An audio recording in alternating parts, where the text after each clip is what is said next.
My name is Laura. I am 34 and a single mom, and I learned the hard way that in my family the word family is just another way to say control. On Christmas Eve, I was standing in my parents' living room, watching my son hover near the dessert table in his little sweater, cheeks pink from running around the house. My mom picked up the last slice of Christmas pudding, looked straight at him, then turned to the room and said, "Only family gets to eat." She laughed.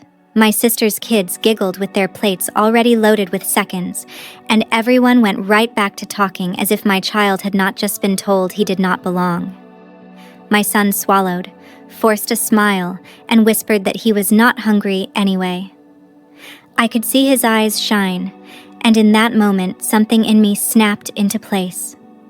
I did not throw a scene. I did not shout or flip the table. I just took a slow breath, walked over, and told him to grab his coat. While my mom called after us asking where we were going, I said we had everything we needed at home and closed the door on the smell of dinner and the sound of their laughter. I honestly thought that was going to be the worst part of the night.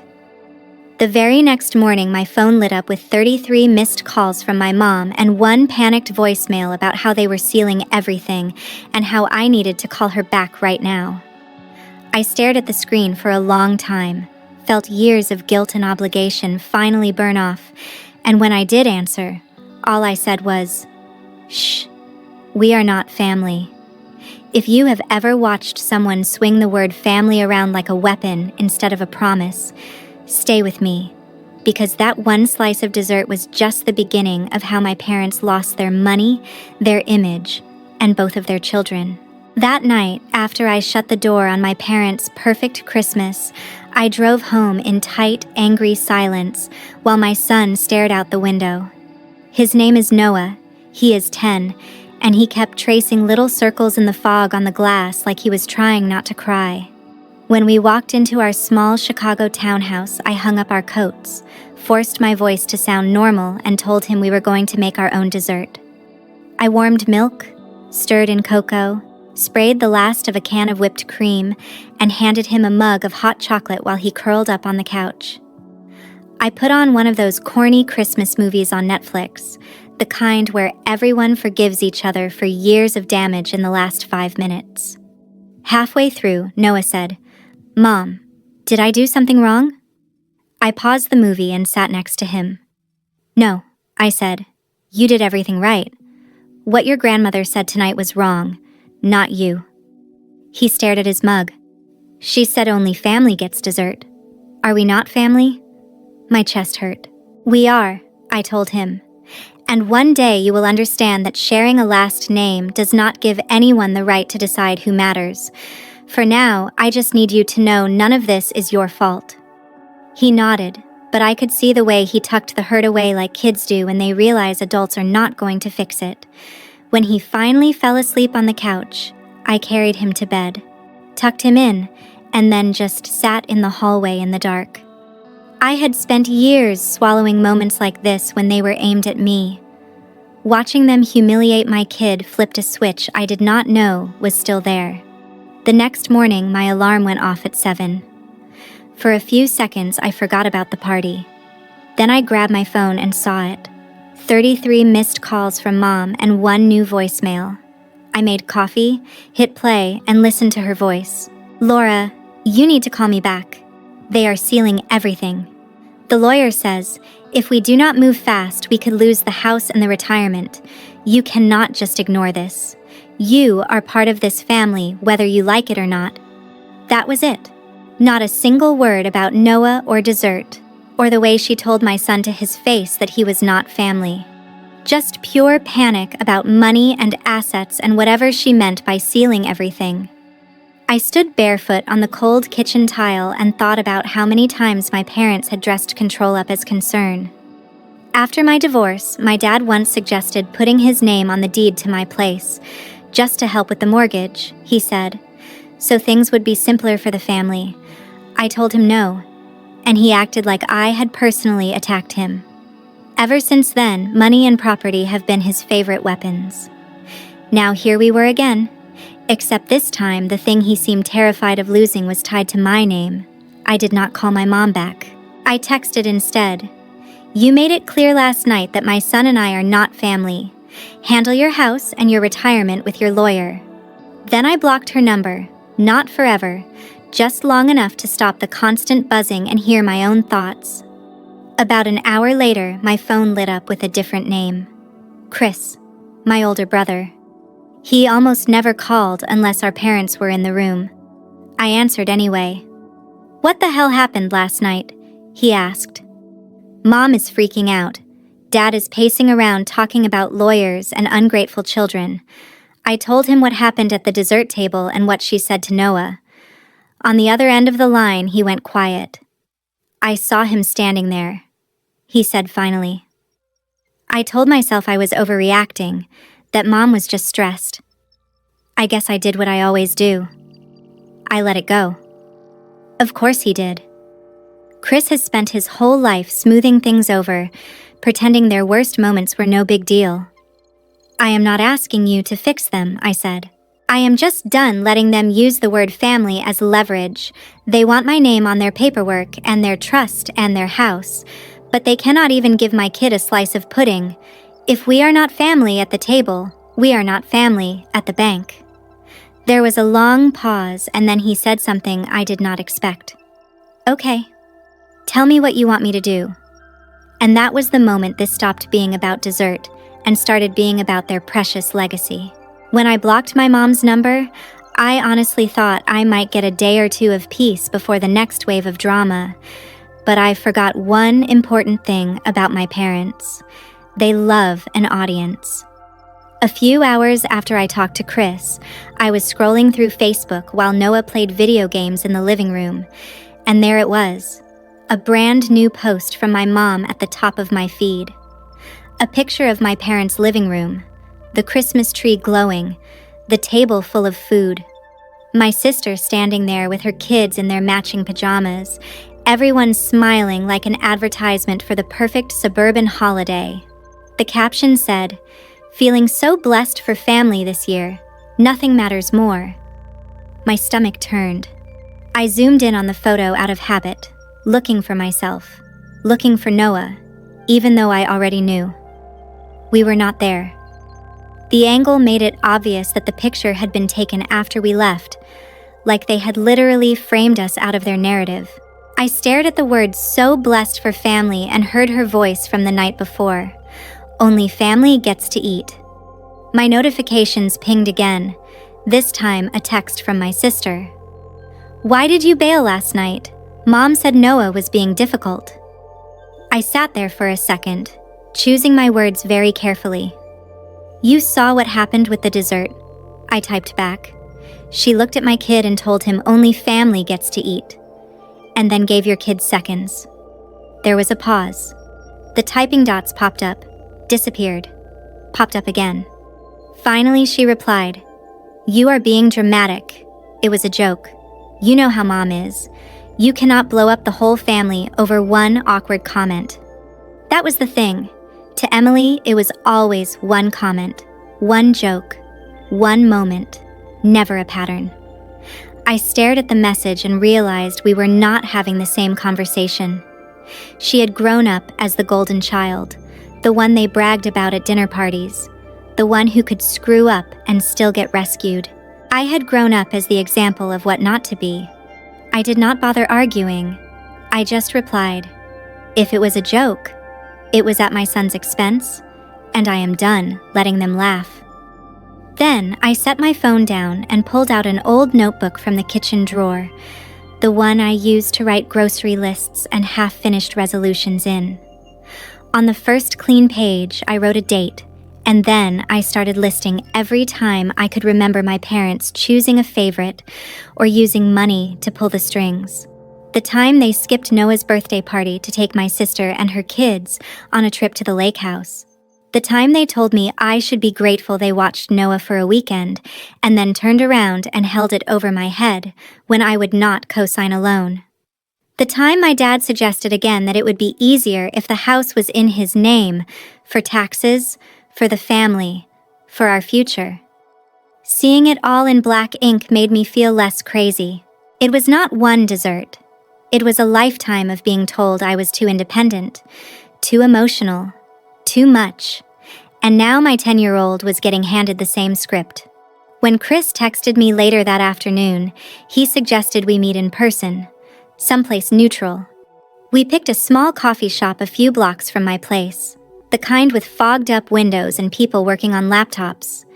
He was already there when I walked in, a half-finished coffee in front of him, fingers drumming on the table. "You look like hell," he said quietly when I sat down. I laughed once because, coming from him, that was almost concern. "Welcome to the dark side," I said. I told him about the Facebook post, about the caption, about how Noah and I had been erased from the picture like we were never there. He shook his head slowly. "I saw Mom post it," he admitted. "I did not realize you were not in the photo until you said it out loud." "That is how deep this goes," I said. "They can cut us out and still tell themselves they are good people." Chris leaned back and rubbed his face. He told me then what he had found out from talking to our parents' lawyer, that there was a family trust and a little web of LLCs wrapped around the lake house in Michigan and some other assets, and that my name was still on one of the deeds as a co-owner from years ago when I helped pay for repairs.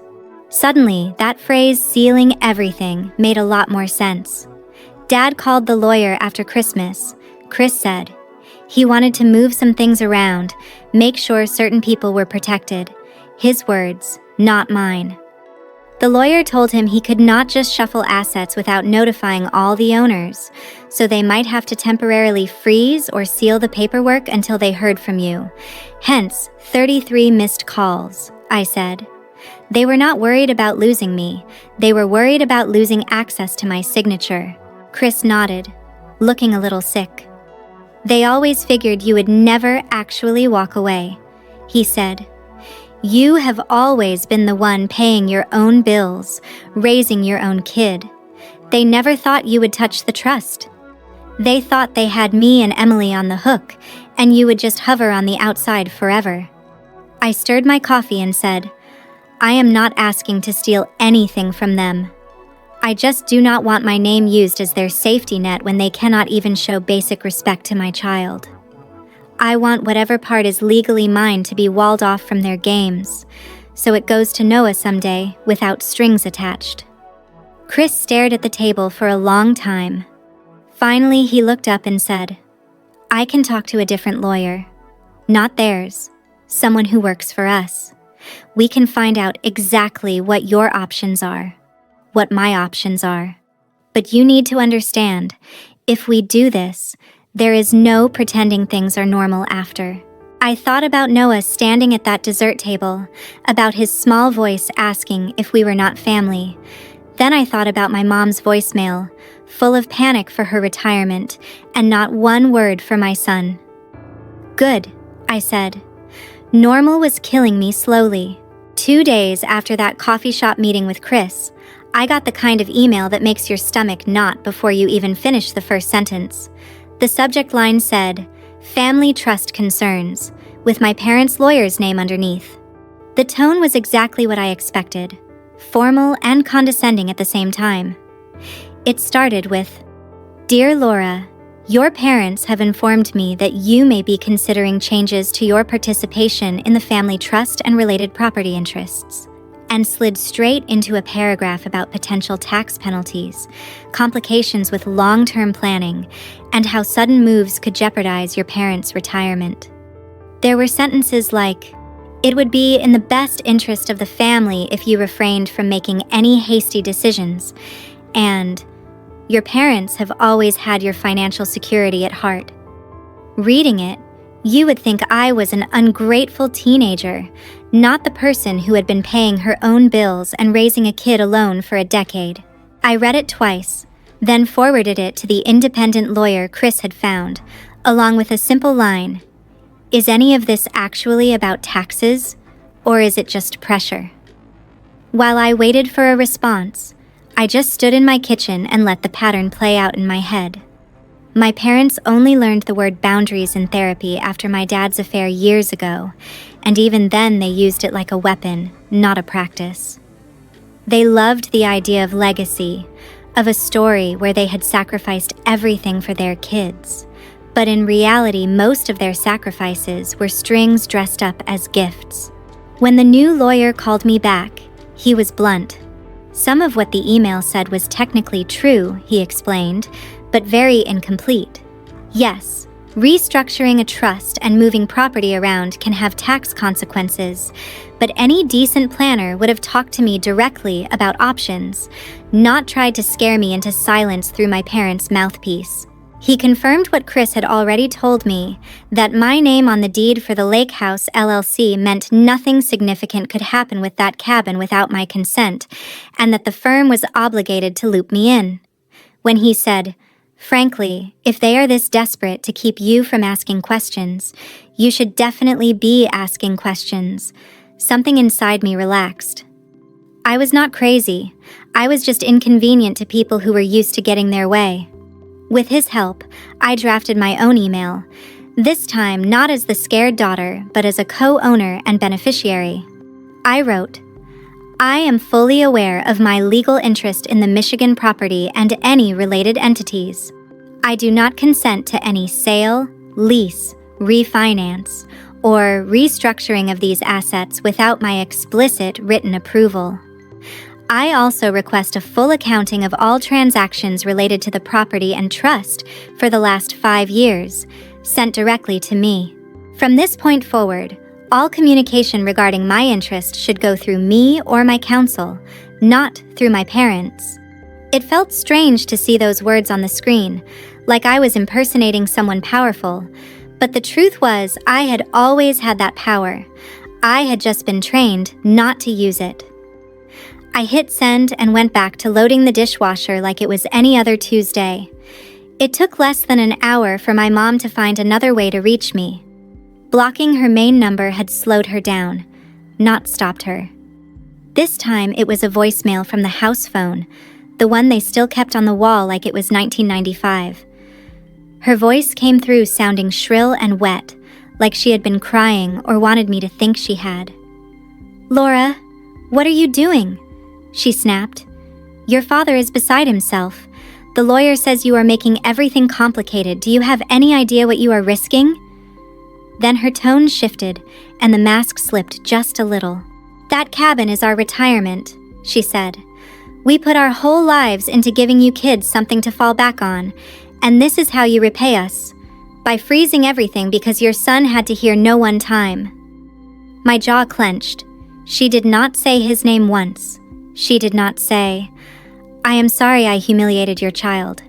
She said, "Your son had to hear no one time," like she had made him go to bed without a story, not told him he was not family in front of a room full of people.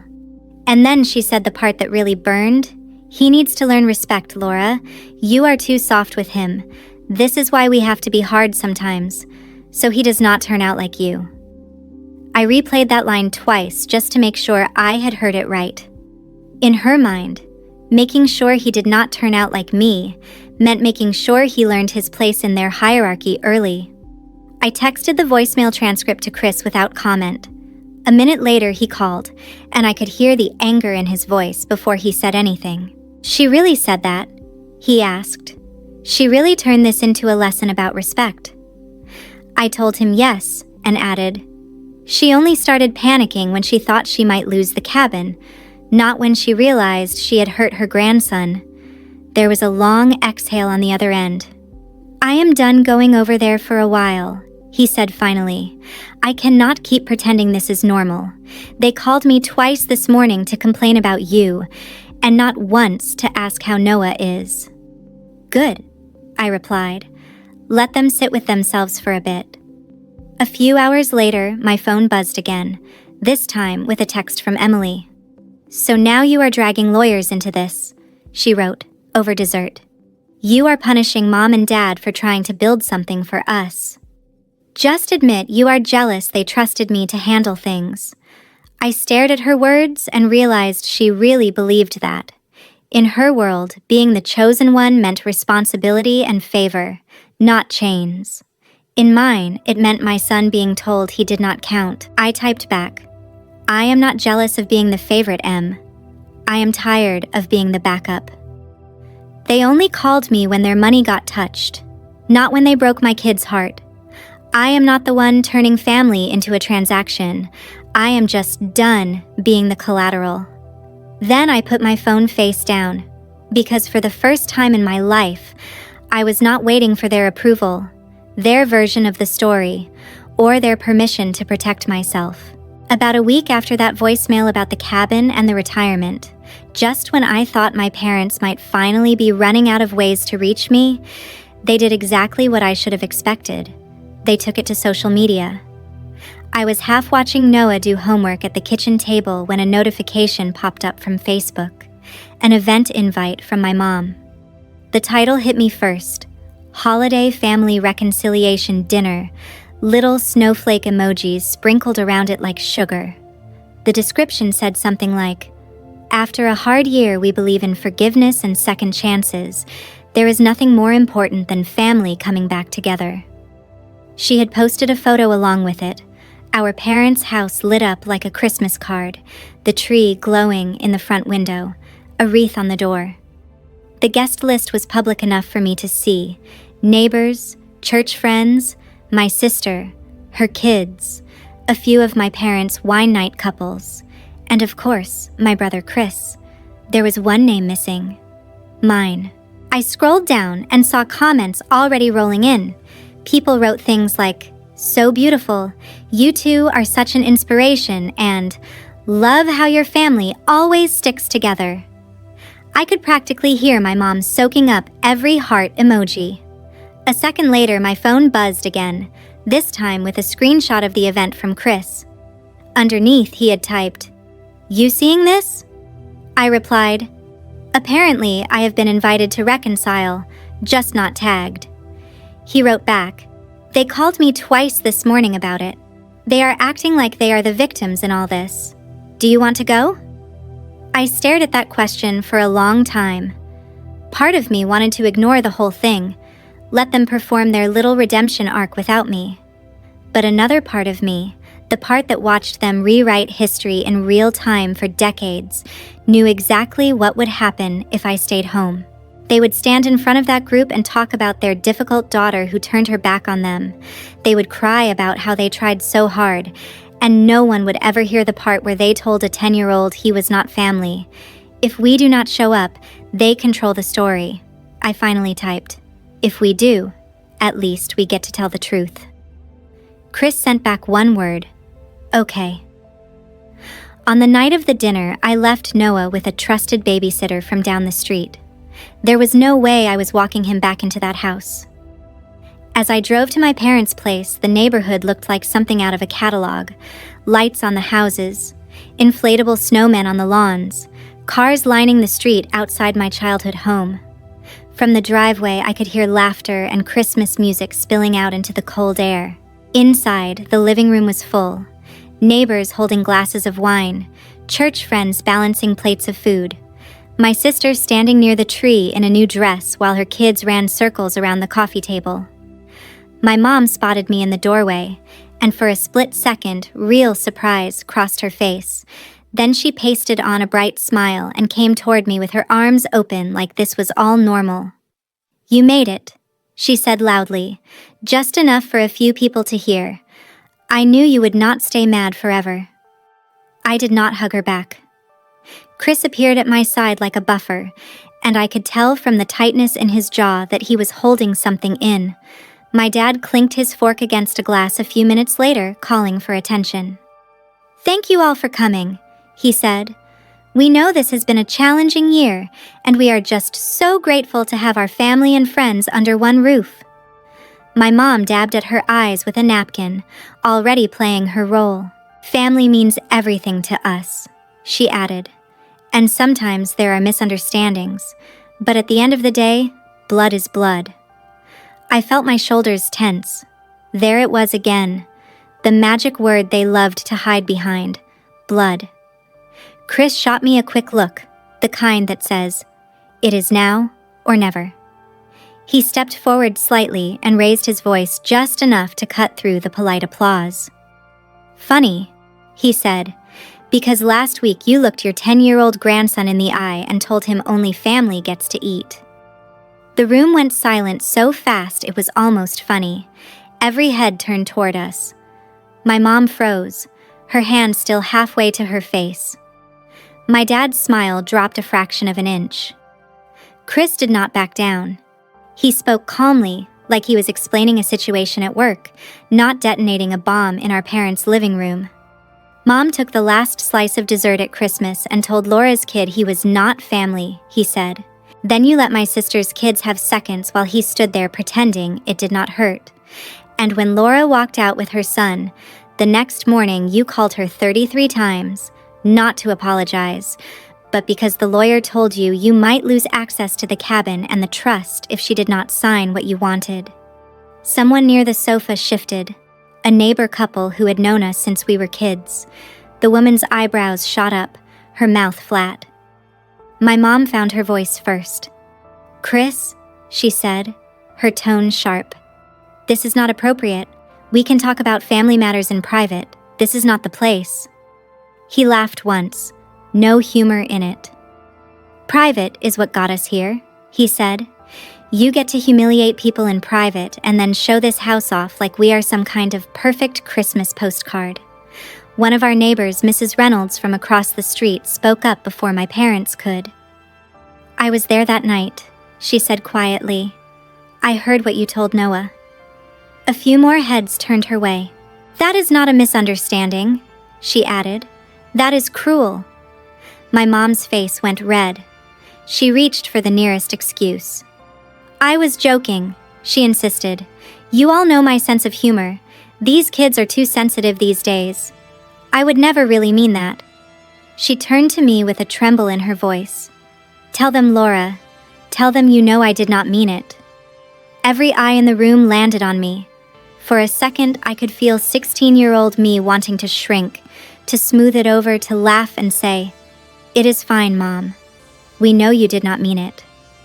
But then I saw Noah in my mind, standing at that dessert table, and the words came out different this time. "No," I said, clear and calm. "You meant it. You have been meaning it my entire life. You meant it when you skipped his birthday to go to the lake house with Emily.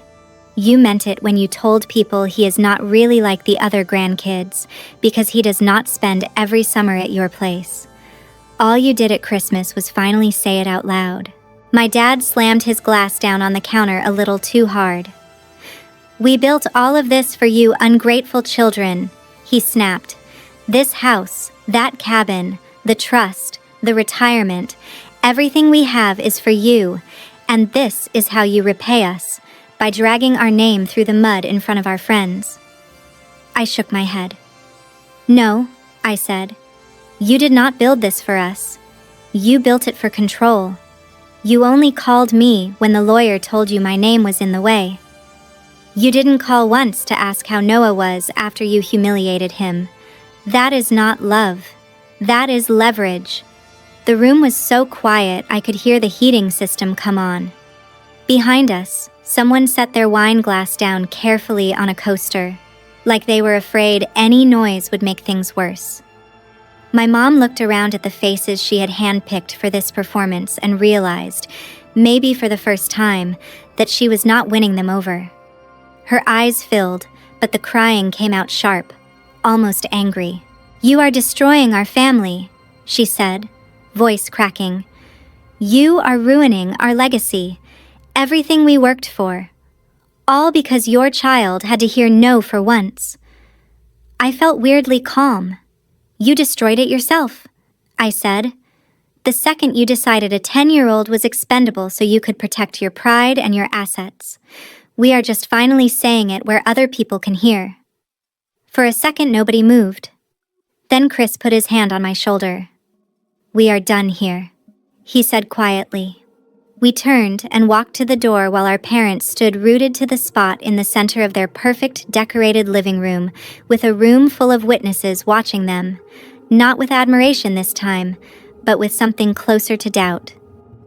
By the time I got home that night, the neighborhood group chat was already buzzing, screenshots of my mom's reconciliation post sitting right next to messages like, I did not know they treated their grandson like that, and that was hard to watch. My parents had finally gotten the audience they wanted. They just did not get the script they were expecting. A few days after the disaster reconciliation dinner, the house finally went quiet again. At least on the surface. No calls, no messages. Just this strange, heavy pause like the moment right after a storm when you are not sure if there is another wave coming. I used that silence to finish what I had started with the lawyer Chris and I had hired. He sent me a detailed summary of the trust and the LLCs wrapped around the Michigan cabin, and for the first time in my life, I saw my name on paper the way my parents saw it, not as an inconvenience, but as a key.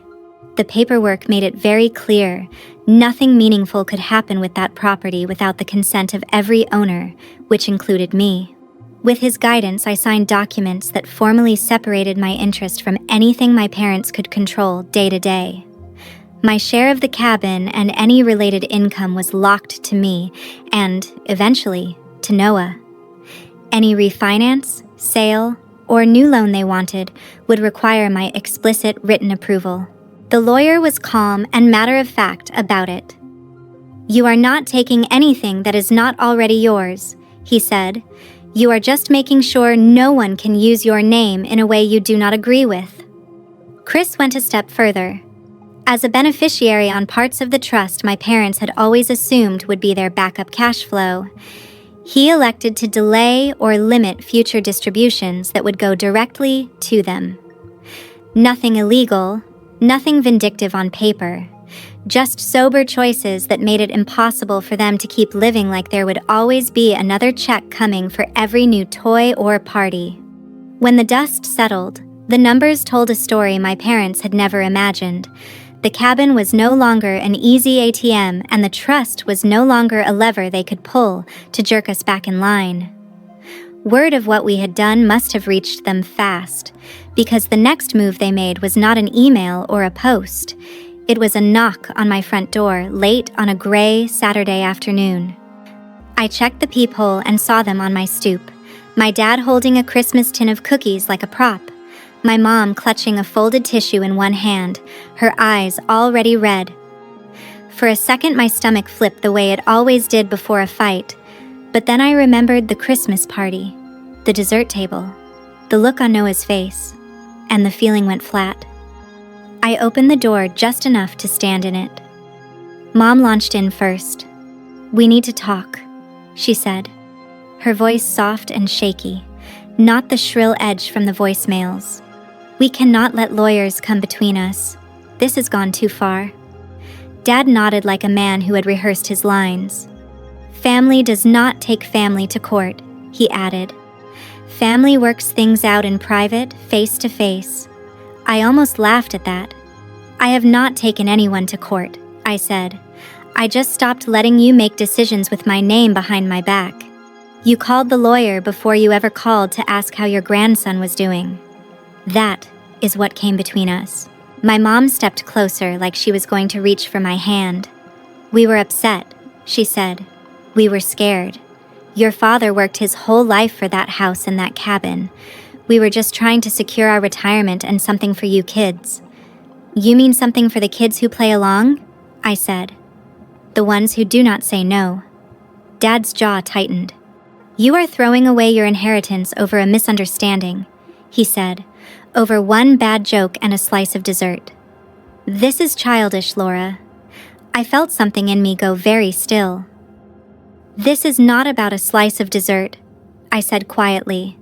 "This is about every time you chose control over kindness and then called it love, every time you dangled money over our heads and called it sacrifice. Christmas was just the first time you said the quiet part out loud in front of my child." Mom's eyes flashed, the tears shifting from sad to angry. "You will regret this when we are gone," she said. "One day you will wish you had not poisoned your brother against us or taken our future away." I shook my head. "Chris is a grown man who finally opened his eyes," I said. "I did not take your future. I just stopped letting you finance it with my son's dignity. You keep talking about your legacy like it is something on paper. The only legacy I care about is the one Noah carries, and I refuse to let him learn that love means accepting whatever people do to you as long as they share your DNA. My dad lifted the cookie tin like it was some kind of peace offering. "Can we at least come inside and talk to him?" he asked. "He is our grandson." My hand tightened on the edge of the door. "He is my son," I answered. "And until you can look him in the eye and apologize without excuses, you do not get access to him, or to my life, or to my signature. Right now, you are not safe for him, and that matters more to me than any house, any cabin, any trust." My mom's face crumpled at the word unsafe, like I had accused her of something unforgivable. But she still did not say the one thing that might have mattered. "I am sorry for what I said to Noah." She just kept circling back to how much they had given, how hard they had worked, how unfair it was that we were cutting them off. I finally felt the conversation hit the same wall it always hit, the place where they would rather feel wronged than be accountable. I took a breath. "I am not doing this anymore," I said. "You do not get to hurt my child and then hide behind the word legacy. You are not my legacy. You are my lesson, and I am done repeating it." Before they could answer, I stepped back just enough to be clear and closed the door. I stood there with my hand on the knob, listening to the muffled sound of my mom crying and my dad muttering something about ungrateful kids on the other side. Eventually, their footsteps faded down the stairs and the car door slammed and the engine started.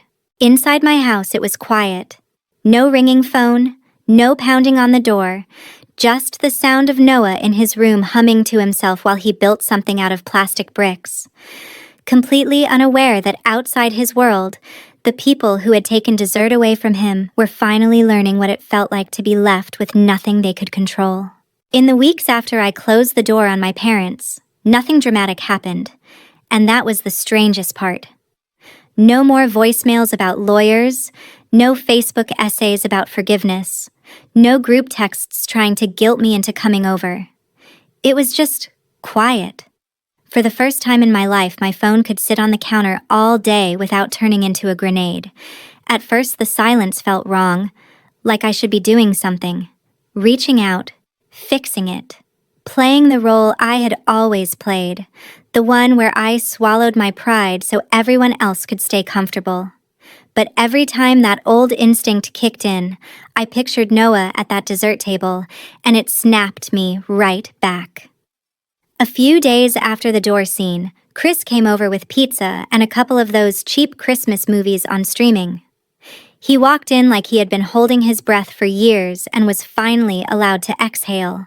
Noah lit up when he saw him, dragged him to the living room to show off his latest Lego creation that he decided was the Michigan cabin, except, in his version, there was a huge sign on top that said, "No mean people allowed." Chris laughed so hard he had to wipe his eyes, and I realized I could not remember the last time I had seen my brother laugh without glancing over his shoulder to see who was watching. We ate on the couch, sauce on paper plates, soda cans sweating on the coffee table. No crystal glasses, no fancy napkins folded into shapes, nobody grading our performance as a family. At one point in the movie, a character gave this big speech about how family is everything, and Noah turned to me and asked, "Does that mean you have to stay even when they are mean?" I muted the TV and told him the truth, the kind nobody ever told me when I was his age. "No," I said. "Family is supposed to be the people who make you feel safe and loved, not the people who tell you your place. Sometimes those are the same people you share DNA with, and sometimes they are not. Real family is who shows up when it counts, who listens, who apologizes when they are wrong. Blood alone does not earn them a permanent pass to hurt you."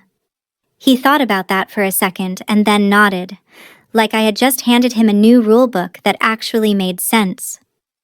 Later that night, after Chris left and Noah was asleep, I sat at the kitchen table with a mug of tea and thought about everything my parents used to talk about when they said the word legacy. They meant houses and cabins and accounts, and a story where they were the heroes who sacrificed so much for their ungrateful children. The funny thing is, the minute their money stopped moving the way they wanted, their version of love vanished with it. They had spent years telling me that walking away would make me selfish and cold. Instead, what I found on the other side of that door was warmth. Just not the kind that comes from a big crowded house and a perfect tree. It was the warmth of being able to look at my kid and know I had finally chosen him and myself over their approval. I heard through the neighborhood grapevine that my parents' social calendar got a lot lighter after that dinner. A couple of their closest friends still came around, the ones who believed their version of things, but a lot of people quietly stopped showing up. The cabin sat mostly empty that winter, not because they could not go, but because it was no longer a stage where they could parade the grandkids they thought counted. They still had their house, their things, their carefully arranged photos on the wall. But the audience they had built their identity around was smaller, and for the first time in their lives, they had to sit in the quiet and look at what they had actually raised. I do not know if they ever will. Maybe someday they will figure out how to say "I am sorry" without adding "but" right after. Maybe they will not. That part is not my responsibility anymore. What is my responsibility is the little boy sleeping down the hall and the lesson he learns from all of this. I want him to grow up knowing that love without respect is not love, that you are allowed to walk away from people who hurt you, even if the world tells you family is everything, and that protecting your peace is not selfish, it is survival. I did not burn my family to the ground, I just stopped standing in the fire and calling it home. And if any of this sounds familiar to you, if you have ever been told to keep the peace while someone chipped away at your dignity, even in the name of family, I hope you hear this clearly. You are not crazy, and you are not alone. Have you ever had to cut off someone toxic, even if they shared your last name? And how did you know it was finally time to walk away?